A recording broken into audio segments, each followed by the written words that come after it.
start in the AFC North. We shall start with the Baltimore Ravens and none other than a rookie. Yep. That is Zay Flowers. Nice. Going as the wide receiver 46, 104.6 ADP. Every single report coming out of the offseason has been that Zay Flowers is pretty much the best player ever on the Ravens and the best wide receiver in the entire NFL, it seems. And who knows? Maybe he is. Maybe he is. I'm going to take the chance on him being that good. Obviously, they're searching for their wide receiver one. So maybe they found him. And I think Lamar will target him and give him a shot early on and pretty often. So, especially with Rashad Bateman injured. So, yeah, I took Zay Flowers too. I'm also believing in the hype and took Zay Flowers. I want Lamar going as the quarterback 5 on sleeper. I have him as my quarterback 1. Yeah, pretty self-explanatory there. Get him in like the middle of the 3rd round.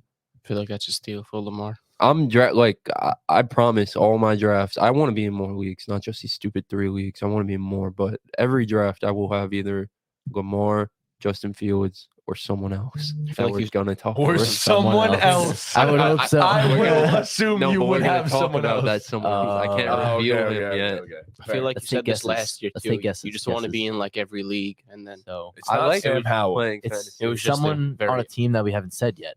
Yes. Oh, you're going to guess too? We're going to guess. Tua. It might be Tua. It is Tua. It's Tua. It is Tua. Yeah, it's probably Tua. But yeah, who was getting a phone call? God damn. Not me anymore. That was aggressive. Yeah, I'm drafting Lamar. I get that. It's tough with Lamar. Like, I do have him as my quarterback 1, but sometimes I do my mock drafts and I'm like, damn, like, is this too high for Lamar? Like, sometimes I want to just draft other players, and I'm like, well, I could get my quarterback later. I could get Justin Fields in the next round type of thing. So I typically like to wait on my quarterbacks usually, but I like to draft either a quarterback or a tight end early. I feel like it depends on the board. If I'm not reaching too much at a quarterback, then it's how it falls. It's how it falls for me. Yeah. All right. Next up, the Cincinnati Bengals. I picked Tyler Boyd. Nice. Surprisingly, let's go. I was wrong with Tyler Boyd. He's the wide receiver 57 with a 134.6 ADP. And he's probably the best wide receiver handcuff in the entire NFL, if I'm going to be entirely honest. He's never finished lower than the wide receiver 33. Well, at least since 2018, he has not. And he's currently the 3rd target in an explosive offense. I'd assume that he's going to continue being at least semi-targeted, probably 90 targets in a season. And if he's always good for 2 or 3 games to go for 85 fantasy points. Exactly. Yeah. In best ball, he's typically an amazing receiver too. But yeah, I mean, I'm drafting him in the 12th round pretty much in this. And if he's my 4th or 5th wide receiver, I think I'm pretty happy about that. Or 5th wide receiver, I'm happy about that. I think it's pretty simple for me. I picked Joe Mixon. He's getting drafted. He has an ADP. Where is he? 42 on Sleeper, getting drafted as the 17th running back, right in front of Dameon Pierce. I just don't understand why he's getting drafted so low. He's the number 1 running back on one of the best offenses in the NFL. He has Samaje Perine's gone. He's the only running back there now. That is the biggest thing. He's going to be a 3-down back. Gone. There's no reason for Joe Mixon to be going this low. Yeah. He should be a 2nd-round pick in fantasy. Easily. Football. A late second, yes, I would agree. But that's who I picked, though. So he's going way too late. Yeah, I'm trying to take him in every draft. You could feel however you want to feel about Joe Mixon, the player. Like, oh, he took a step back. He's not that good, not that explosive, whatever. But, like, playing on this. True. Yeah, for sure. But playing on this offense with the workload he's going to get, like, he's going way too late in fantasy. I agree, honestly. He's, like, the perfect type of guy to have in, like, if you draft receivers the first 3 rounds. Yeah. You draft the receiver the first 3 rounds, and then you get Joe Mixon. Yeah, I'm cool with Joe Mixon as my running back 1. If he's your RB2 or RB3, you're set. Yeah. But, yeah, your receivers must be stacked in that case. But next up, this one's pretty interesting to me. I'll start with you, Ortiz, but we're gonna go with the Cleveland Browns. What do you got? I actually went with Nick Chubb here at the 16th overall pick in fantasy football. I think Nick Chubb is by far the best. Not by far is a lot, but the best runner of the football in the NFL, and he's the most consistent player in the I NFL when it back comes to the running. fully back the by far best runner in the I NFL. was afraid man. I was going to So get I'm some with you on fucking. that. No, there's Some a dude static. in Atlanta. It's hard when he hasn't played a snap yet in That's the a good NFL. point, It Ortiz. doesn't even matter. It does to me. It does to me as well. I agree. I just think Nick Chubb is a surefire first round talent pick. He's going in the second round every other draft. Talent pick. Talent pick. You know. You know what words. else? No Kareem Hunt. No Kareem. No Hunt. Kareem. Yeah. So all the pass catching work should now be Nick Chubb's as well. I can't believe Kareem Hunt's not on a team. I'm gonna be honest with you. I completely foresee a full range of outcomes where Nick Chubb is RB1 in fantasy football this season. Mhm. I have not seen that in the past. This season, I completely foresee that Nick Chubb could be the RB1 this season, especially with how efficient he is on the ground.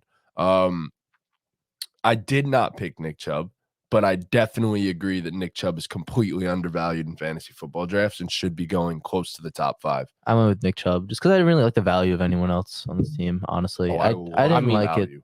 Not as much as Nick Chubb. Yeah, Amari Cooper is another name I was looking at. It's a bit low, but I picked neither of those guys. My pick, Elijah Moore. Mhm. Currently going That's as a the good one. wide receiver 48, 112.8 ADP. Apparently, he's been destroying everybody in ones on in training camp and consistently. Ready? I'm gonna just throw a stat out there. throw it This is there. crazy. So I was talking about the catchable target percentage, right? So I said 64 for DJ Moore and 68 for I forgot who the other one was. Whatever. Sorry to whoever it was. I think it was Brandon Cooks. I'll give you guys a chance to guess. What do you think Elijah Moore's catchable target rate was last season? What was his catchable target percentage last year? 38. No, that's good. crazy. gonna It's go not with- that low. 57. Close. Yeah. Oh, that's close. I'm going to go 61. No, down. Oh, 55. it's 54. 54.5%. Oh, I said it before you said it. I got it. His just about half of his passes thrown to him were actually catchable. That's insane, by the way. And meanwhile, he was the 12th best receiver in the league at creating separation. So he created separation, and not one of the balls were ever accurate to him. So, it happens. We would hope that a better quarterback plus more opportunity will equal a productive fantasy season. Drafting him as the wide receiver 48 currently is crazy to me, especially for a guy that has potentially top 20 wide receiver upside. If not even better, given that Amari Cooper will get all the attention, and who knows what Deshaun Watson's going to be this year, by the way. I'm always going out of my way to make sure I could try and get Elijah Moore in my fantasy drafts. Always. Like, he's one of those guys. He's my guy. I absolutely am all in on Elijah Moore this year. Me too. Yay. Let's go, Football. Elijah. Let's go, Elijah. All right. So I think we got one more team in that division. Am I missing someone? Steelers, yes. Sorry. Deontay Johnson. I also want Deontay. Go Johnson. check out Deontay Johnson. Check out the video on our channel. 5 players you must draft in fantasy Yes. football to hear what I feel about Deontay Johnson. I'll leave it at that. I also want Deontay Johnson. I'll also leave it at look for Chris's response in the other video. But something I didn't guess that's mention in what we're that doing. video, though, players with 140 plus targets in each of the last 3 seasons. Devontae Adams, Stephon Diggs, Deontay Johnson. And that's the it. list. Draft Deontay Johnson. I took a page out of your book. I actually said all of them. I said every single Steelers ADP I love at the current moment. Even Najee? Yeah, I do. I actually really love where Najee's I'll being never draft drafted that right man again. now. Because Najee Harris isn't getting drafted till like the late 3rd round, mid to late 3rd round. And I think all the pass catching work will go to him. I think his efficiency will improve this season. I think we're just a little scared of Najee Harris. It's just Given other what running happened backs I'd last rather season. have at that point. It's not even. It's. Would you the take first Najee pick. or Travis Etienne? Travis Etienne. I'm never drafting Najee Harris I'm in taking football Etienne. ever. I would take Travis. Najee Harris personally. Like, Aaron Jones, Joe Mixon, they're both going I'm way taking after. Gibbs over him, but would you take Breece Hall or Najee Harris? Neither. Najee. I'm taking Najee. Neither. If I had to pick. Draft a receiver. That's fair. What about Ken Walker? You taking Ken Walker or Najee? I'm taking Najee over Ken Najee. Walker I'm all taking day. Ken Walker there. I'm taking 3 out of the 4 guys around him over. I'm taking him over those guys. So Yeah. it's just in my opinion, I love all of the ADPs, especially George Pickens, but I've spoken a ton about George Pickens this offseason.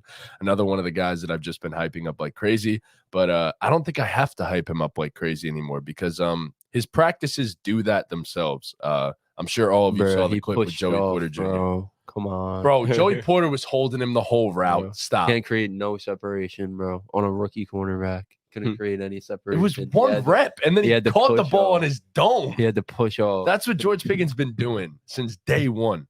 Catches it on everybody's heads. Every time I push off, I always catch it on people's heads. So head tops. George Pickens is going to do a bunch of that. He's going to score like 15 touchdowns this year on fade routes. That's it.